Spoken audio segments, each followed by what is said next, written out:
Circular Economy in a Nutshell, Part 1.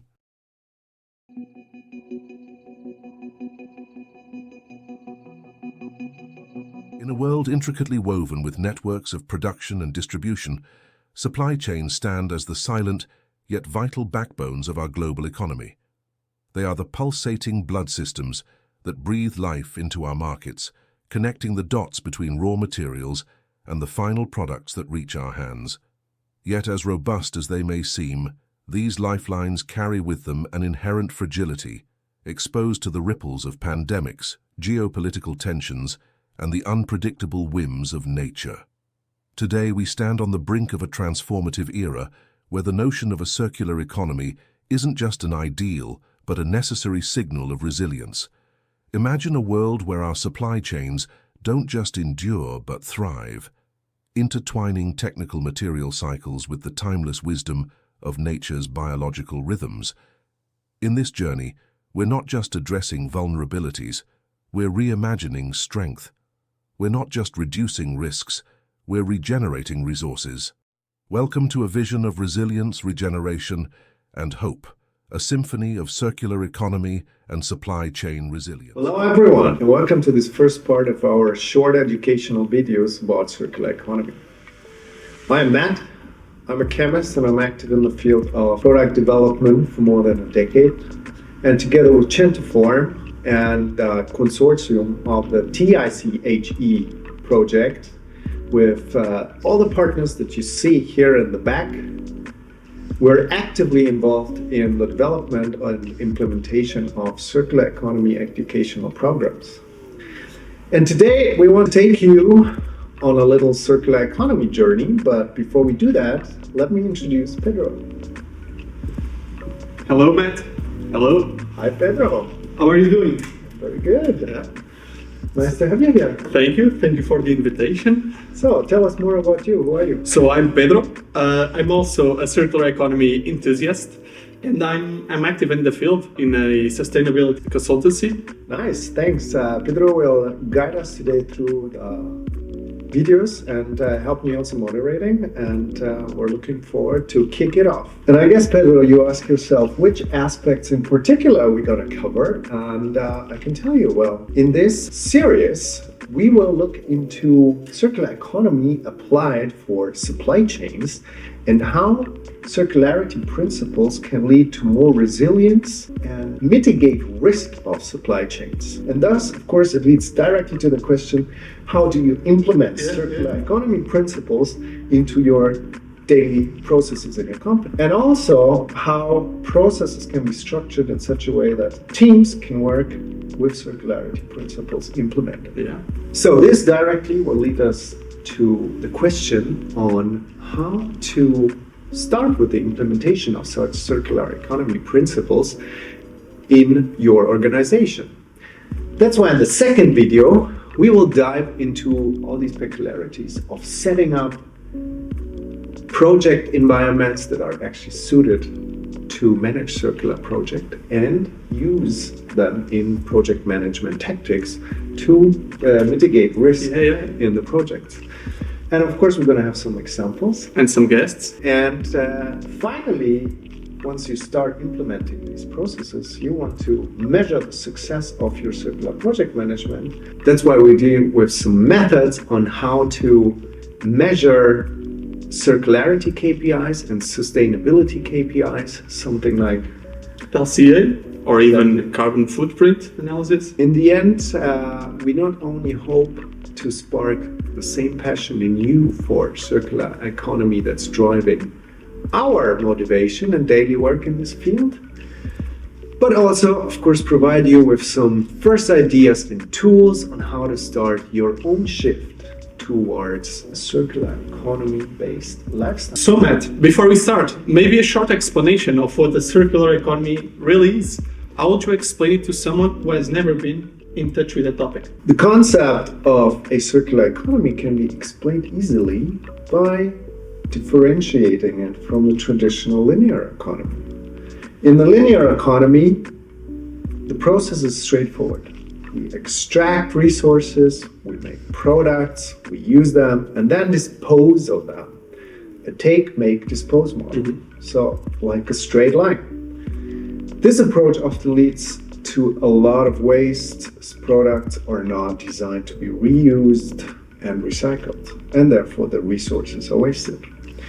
On the other hand, circular economy works more like a cycle. Instead of disposing of products after use, the focus is on finding ways to reuse, refurbish, or recycle them, essentially keeping resources in use for as long as possible, and thereby also keeping the value of the resources as high as possible for a long time. And of course, this reduces waste because products and materials are continuously being looped back into the economy instead of being simply thrown away. That's why the circular economy also encourages designing products in a way that they can be easily disassembled, repaired, recycled, the resources can be gotten back, and it promotes the use of renewable resources like bio-based material. And this approach not only helps in reducing the environmental impact, but can also lead to new business opportunities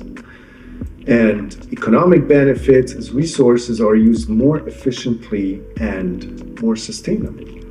And this is what we will explore in the context of supply chains and how circular economy affects supply chain resilience. Now that it is clear for everyone what circular economy is, let's dive deeper and start speaking about supply chain and how circular economy can contribute to making them more resilient, efficient, and environmentally friendly. I think supply chains is important to speak about because they became more and more a very important topic of the industry, especially due to the last couple of years where we've witnessed one disruption after the other. So you might remember still COVID, then there was the problem with the tanker in the Suez Channel. We have now conflicts, global conflicts that affect supply chains. And as we heard in the beginning, they are being seen as a blood system of the economy. So if you have one disruption somewhere, the effects are being transferred onto the entire economy. And nowadays, since we're interconnected globally, you can feel them all over the world. Yeah, it's like a domino effect. Exactly. But why are those supply chains so sensitive? And what does the circular economy concept have to do with these disruptions? I mean, we were using the concepts of supply chains for quite some time already, right? That's true. And that's a good question, actually, because as we heard before, we were also using the linear model for quite a long time. And let's say over the last maybe 100 years, the supply chains were optimized to make the linear economy as efficient and cheap as possible. For example, the way we previously planned our supply chains resulted in a global spread of raw material sourcing, production, distribution. And all of this leads to the need of creating massive supply chain networks which can be easily disrupted by, for example, closing of a transport route like in the Suez Canal. We have all somehow experienced what it means, not only for the businesses themselves, but also us as final consumers, because these effects are being funneled down the value chains to the final consumer. Exactly, Matt. Just yesterday, I went to the supermarket and the groceries, the prices have shot up. This must have something to do with the recent events. The linear economy is not sustainable, as we are seeing. And let's not forget about the looming threat of climate change, affecting critical supply chain components like cotton, and also the availability of fossil fuels. Yeah, as you mentioned, it's like a domino effect. So one problem triggering another. And look, for example, also at the cascading effects in the materials value chain. You see them here in this graphic. When it comes to creating a product, there is extraction, refinement, transport of all these materials that are needed within the whole production value chain. And all these processes depend on each other. And if one is affected, it automatically impacts the other and its supply chain. That's why we're here today. And we're going to explore a solution that not only tackles these issues head on, but creates ripple effect on positive change. And that's circular economy concepts. Nowadays, the whole value chain of product is based on a complex global supply chain. And relying on these processes can be risky as all the parts of the value chain are systematically dependent, opening the way to, as we said, catastrophic domino effects. An example of this is if in a smartphone value chain, the processor producer is unable to deliver his product due to a lack of resource mining in another country. The whole smartphone production and distribution is compromised. This is exactly where circular economy comes into play by optimizing these interactions between all parts of the value chain and maximizing resource efficiency. So, Matt, summarizing, the implementation of a circular economy business model provides not only alternatives, but solutions that address the risk of systemic dependencies. Exactly.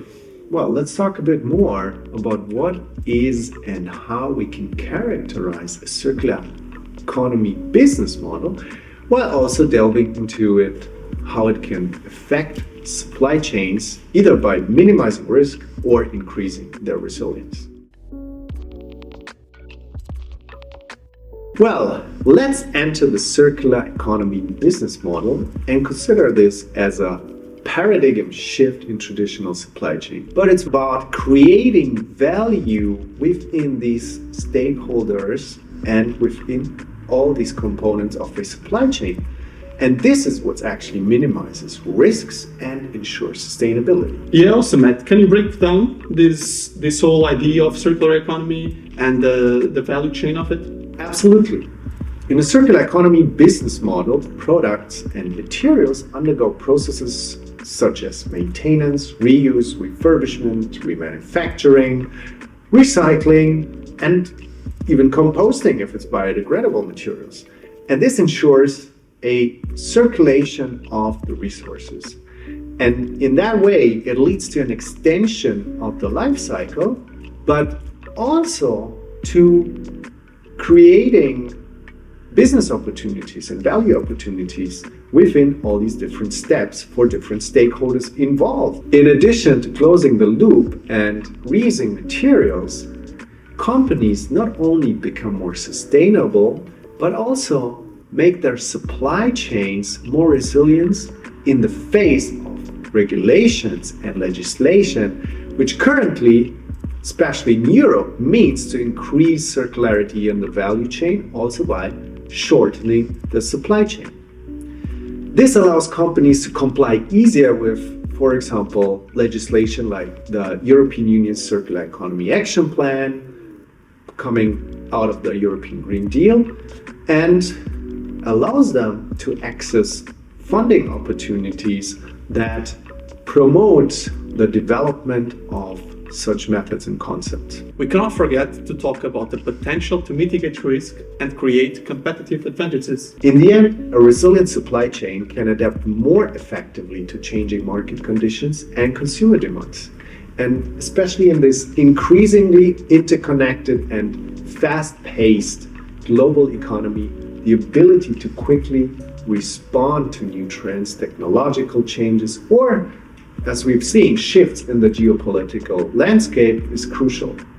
Therefore, companies that adapt circular economy principles and are able to implement circularity aspects within their supply chains can make them more resilient and will be definitely better positioned to seize new opportunities and maintain a competitive edge. This seems like it is really beneficial for the businesses, but also to implement circularity into our value chain. So, what do we need now to integrate a circular economy business model? Companies must overcome barriers around product design, end-of-life product management, and partnership building. Let's go back to Matt and dive deeper on the topic.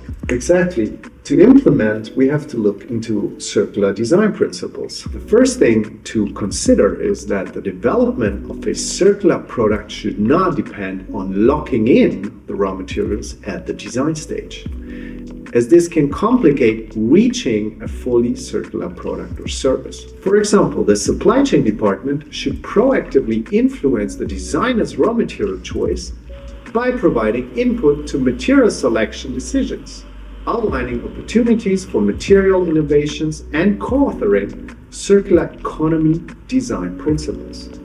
So it's not just about managing logistics, it's about collaboration, it's about actively influencing raw material decisions within different levels at one company. And as you can now imagine, this needs a new form of actively managing the stakeholders within each organization in order to achieve the proposed objective. And this is where circular project management, which we will later discuss more in detail, comes into play. This sounds a lot like collaboration and adopting a circular approach already in the product creation phase. So what you are saying is that embedding circularity in the product value chain allows to unlock circular supply chain potentials. Let's have a look at some common approaches that leading organizations are adopting to embed circular economy principles into their supply chains. But before diving into them, let's quickly recall the most common approaches of circular design. Design for longevity, which is an approach that focuses on creating products that last longer, reducing the need for frequent replacements and thus minimizing waste. Design for disassembly and reassembly, when products are designed so that they can be easily taken apart at the end of their life, which facilitates repair, refurbishment and recycling. Design for recycling, which involves designing products so that their materials can be easily separated and recycled at the end of the product's life, minimizing waste and the extraction of new raw materials. Design for modularity, when products are designed in a modular way, allowing individual components to be replaced or upgraded without having to discard the entire product. The use of renewable and recyclable materials, like bio-based resources or easily recyclable material types, ensures that the materials can be reused, reducing the need for virgin materials and minimizing environmental impact. Product as a service, which focuses on offering products as a service instead of selling them, which encourages manufacturers to create durable and maintainable products as the company retains ownership and is responsible for repair and maintenance. Incorporating upcycled materials, which means using, for example, waste materials or unwanted products and turning them into new materials or products of better quality or for better environmental value. And finally, design for efficiency and waste reduction, to maximize resource efficiency and minimize waste in production. Yes, and now I understand why they have a direct effect on supply chain efficiency and resilience. Let's take, for example, the usage of recyclable and reusable materials, and also the integration of upcycled materials. Exactly. Let's look at these two examples that I promised, because they will demonstrate these two principles. The first one is a modularity design set of headphones, and the second one, a rather famous project from Coca-Cola. So let's have a look at the headphone as a service. Ever heard of this company Repeat that is doing headphones? Never heard of it, man. Look at the picture. Well, they have designed a modular set of headphones where 85% of the components can be reused. And like this, the products are more durable and are standardized so that it's all modular. And this allows, of course, to have a business model that guarantees the customer to repair the headphones, get them back at the end of life, reuse the materials, and offer this model as a subscription to the customer, being less dependent on the use of virgin materials because they can reuse the same materials after the end of use of the headphones. Awesome. That goes hand in hand with the Try to Repair Act, right? Exactly. That's where the future will lead us to. And the second one is, probably I don't have to show the logo for this one, but it's a famous company that you might know if you like Coca-Cola, because Coca-Cola has developed a concept for a universal plastic bottle. And this bottle can be used actually not only for Coca-Cola, but across multiple brands. And they started testing and piloting this concept in Latin America. So when a consumer finishes a drink, they can basically return the bottle to the point of sale, and then it's being collected And since it can be labeled universally, it can be used many more times than a conventional plastic bottle, like this, reducing the overall plastic use by 90%. What a great example, Matt, but I'm sure you have another one in your pocket, right? Okay, I'll give you the last one because I think this is very much connected to the whole supply chain topic. There is a company, the Tea Mill, and they looked at the entire value chain of a textile product, of a t-shirt. They managed to reduce waste on one hand by producing on-demand t-shirts and have a real-time printing technology. And then on the other hand, to close the loop within all the stakeholders in the supply chain to get the t-shirts then back and then reuse the materials through a recycling process that has been also developed to create new t-shirts out of the old t-shirts. Awesome. So they keep on recycling the cotton and all the materials from the old shirts, right?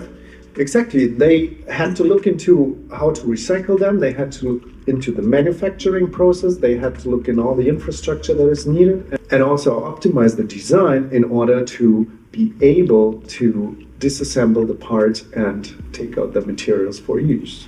And now, Pedro, I have a little surprise for you because I thought it could be interesting to get someone actually from the industry that we know to speak about their experience on implementing circular economy and their challenges. Avini, remember? Yeah, I remember from Centofal course in Italy. Exactly. We called her and interviewed her with some questions about her challenges in her work life.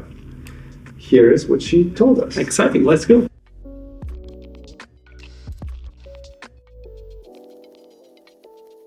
Nice to have you here with us today. Nice to see you again. First, maybe tell us, who are you and where are you working at? I work in Casalasco, Società Agricola, SPA. That's a company specialized in tomato processing. We are the first one, or among the first in Italy, and then we are specialized in the food production at customer brand. We have our own brand as well, but our core business is indeed the co-packing or private label activity in the food sector. That's perfect, because we just spoke about supply chains and their resilience. So from your perspective, what are the most prominent disruptors of supply chain? Regarding tomatoes, obviously, the weather, climate change, or whatever it is. I mean, the fact that it's getting every year, weather conditions are getting more and more extremes. So extreme drought rather than heavy rains or ice storm. So it's more difficult to plan, to manage, especially in the fields, the activities, and to preserve the crops. So that's where we work. And then the second one is it's related mainly to the global, worldwide supply chain. As for example, something coming from China or India, that in the last years, especially considering COVID, lockdown, high sea transport rates, war, or even the energy, the cost of the energy that has impacted a lot. You joined the course about circular economy because you wanted to find out more how circularity principles can be applied also to make supply chains more resilient.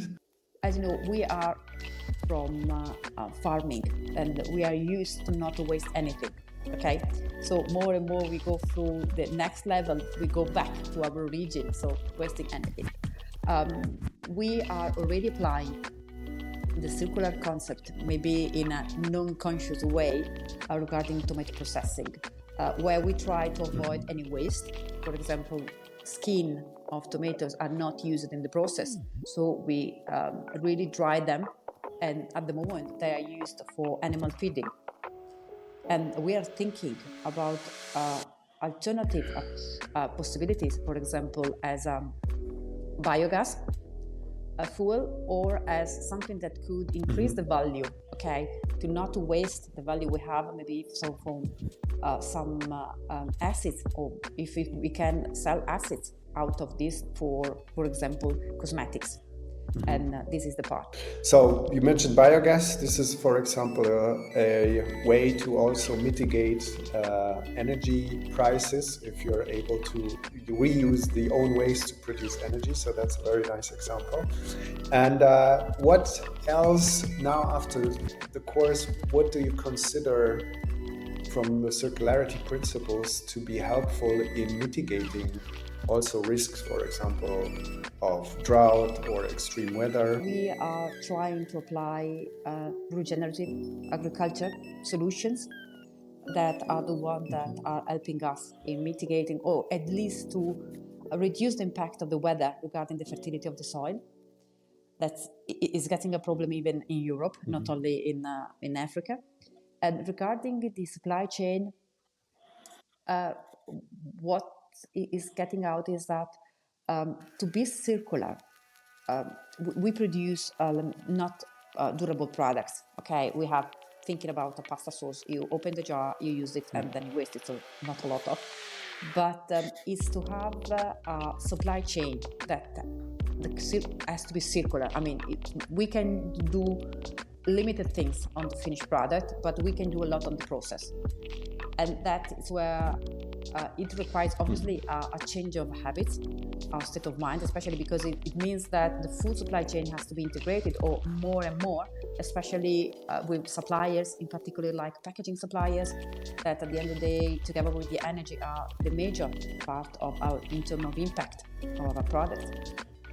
And so, for example, in the recent year, we have invested more and more on a brick, so paper pack, because this is, in our opinion, a supply chain that has shown the most innovative approach. So, I mean, it's a multi-layer pack, but it's a supply chain that is looking for reducing the impact. Obviously, they start already from a non-fossil origin raw material like paper, but they only try to substitute the aluminum part with plant-based material. And so we saw that it's a supply chain that is really looking forward to have more. It's not only a matter of sustainable, but really circular and reducing the impact of the work.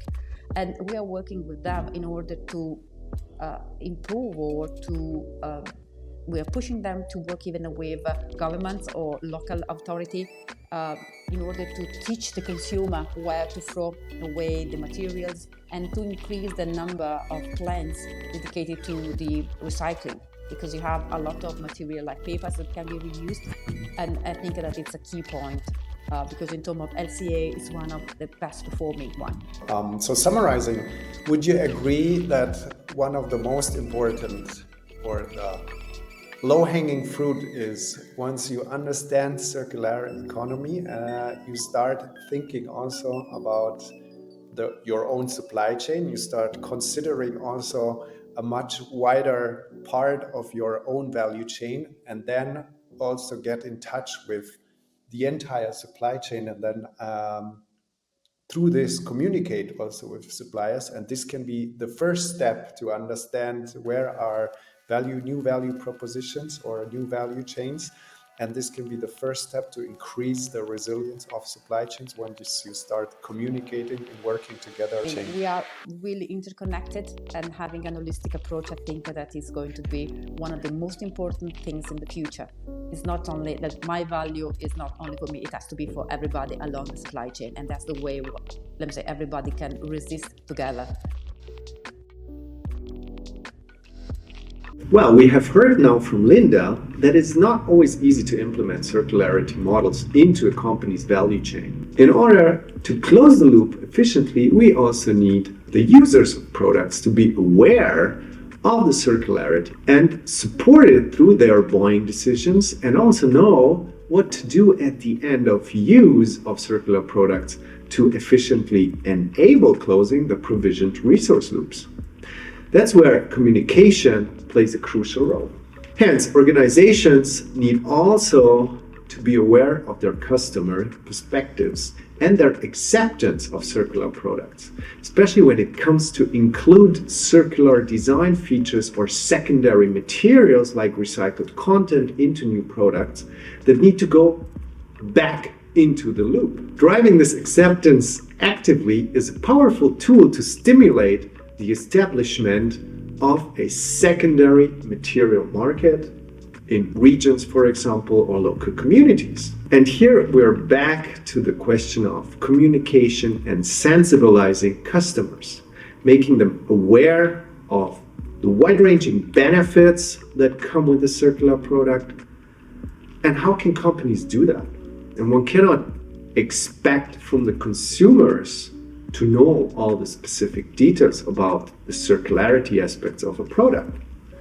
However, if you, for example, look at consumer products, you often find different labels or credentials that identify products as ecologically friendly, recyclable, and reusable, giving the consumer already a good piece of guidance. Exactly, Matt. Environmental labels are an excellent example, as they help consumers make sustainable choices. I know, for example, Green Dot, the Forest Stewardship Council, and even Ecolabel.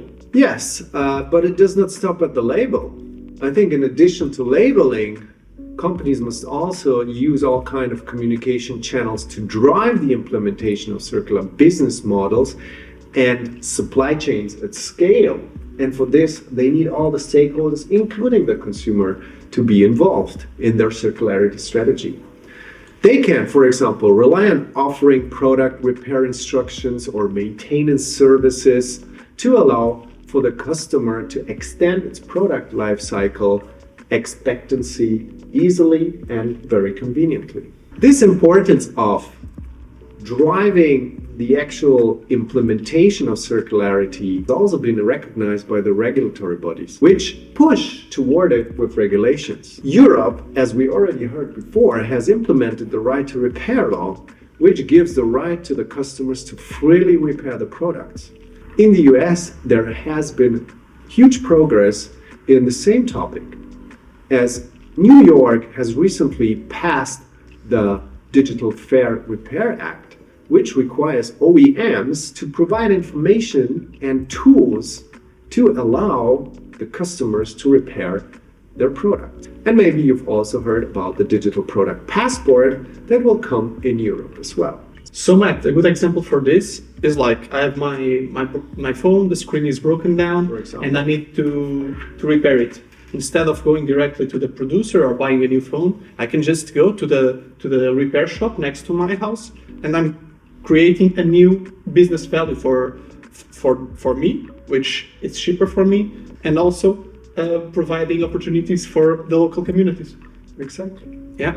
We close the loop in the end. And here, this was a good example why things like right to repair are so important.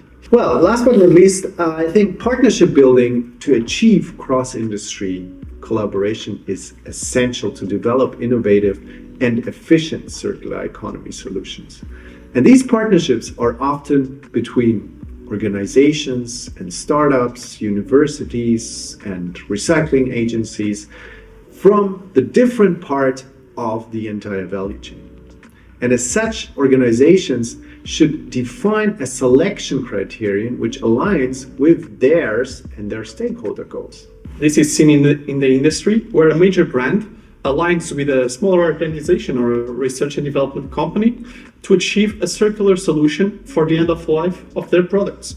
An example is the partnership of Solex and H&M, or the partnership between Levi-Strauss and Cotton Incorporated's Blue Jeans. This last one focuses on promoting the trade-in of used jeans to be used as insulation materials for community buildings, just like the one we are in now.